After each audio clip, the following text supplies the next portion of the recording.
Hello everyone, and welcome once again to the top 5 commons and uncommons for Limited. This time we are going to be taking a look at Streets of New Capenna, the gangster-themed set. Now, as always, before we start, the same disclaimers as always. It's all just my opinion. You might disagree, you might think I'm absolutely terrible at Limited, but this is just what I reckon, having looked over the set, looked at all the spoilers, taken into account whether they're commons or uncommons, and how good I think they will be. I will say, evaluating a 3-colour set with several new mechanics has made this tougher than usual, probably the most difficult top 5 I've done to date. As I explained earlier, we will only be judging commons and uncommons. You don't need me to tell you that on-colour mythics are usually pretty good. So, without any further ado, let us begin. At number 5, we have Jewel Thief. Pretty strong, considering this is only our 5th spot. Makes Centaur Corso look a little bit embarrassing. It's got good stats, it attacks well, it defends well, Vigilance and Trample are a nice combo of abilities. It even makes a treasure token when it comes in, which can not only help you to ramp, but can also help you to fix your colours, especially as some of the strongest cards, especially the rares and mythics, are 3 colours. So treasure is even better than it normally would be. I guess the only downside of this card is, if you're playing a Maestro's or an Obscura deck, you can't actually play it. And at number 4, we have Broker's Charm. Probably the strongest of the charms in Limited. I almost put Riveteer's Charm here, however I thought the Exile Target Player's Graveyard mode was not really that useful, so I decided to put Broker's Charm in this spot instead. It's very flexible, and most of the modes on this card are actually well costed. You would very happily play 3 mana for both the first and the third mode, and you wouldn't think twice about it. 3 mana for destroying an enchantment, yes, that is a bit overcosted, but when you need it, you'll be glad you have it. The main con of this card would be it is a 3-colour card, and unless you are playing Brokers, green, white and blue, or you're playing 5 colours, it can be difficult to actually cast this. Might be worth considering splashing this if you have lots of treasure generation and you're already playing 2 of the colours. And at number 3, we have Cleanup Crew.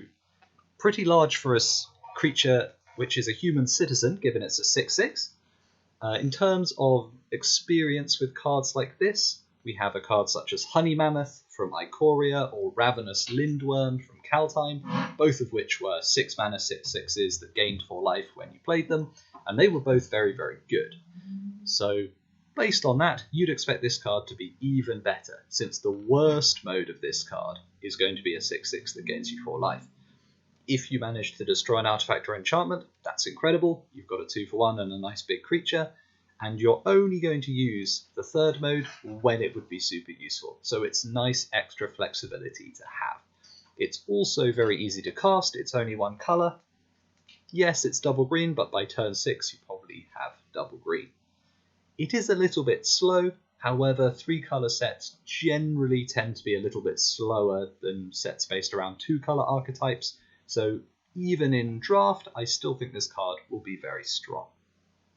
And at number 2, we have Rooftop Nuisance. And you might look at this card and think, why on earth has this made it to number 2? This really doesn't seem that good. Well, it's actually deceptively powerful if you can activate the Casualty. And it should be pretty easy to do. There's a lot of cards that make 1/1 citizen tokens, several of them in white and green, and a couple in red as well. So you should very easily have something to sacrifice, maybe a creature that's been enchanted, can't attack or block, maybe a random 1/1 you had lying about.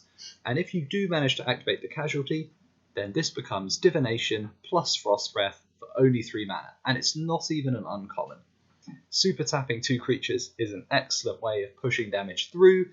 You can sort of get 2 attacks before your opponent's creatures are ready to block again, and you draw 2 cards. You even get card advantage for doing so.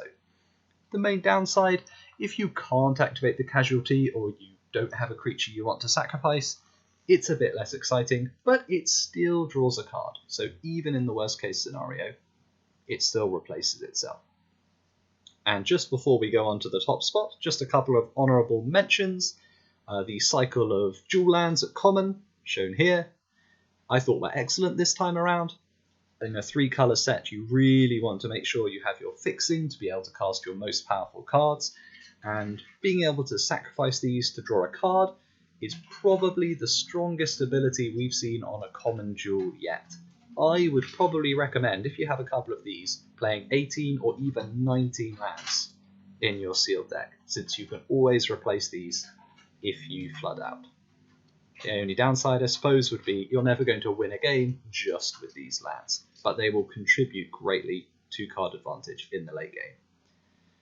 And as a matter of fact, there were several other cards I thought were very, very strong and could have made this list. I'm not going to go through each one in detail, but you can see here, just put a couple of the ones that nearly made it on. And finally, our top spot, perhaps no surprise, is Inspiring Overseer. A straight upgrade to probably the best common from the set, Core Set 2020. What's not to like? It's a flying beatstick if you're playing aggro, it gains you a bit of life, it trades off quite well if you're playing control, and it draws you a card. It replaces itself. It's only got 1 coloured pip in the mana cost, very easy to cast on time. Not going to have any problems not casting this. I would play as many of these as I opened. If I opened 6, I would play 6. This card is just that good. And now it's over to you guys. What do you think I got right? What do you think I got wrong? Are there any families that you think got the lion's share of the good cards? Between you and me, I think Broker's got away with some really good cards here, but I haven't played the set yet. Maybe your experience will be different.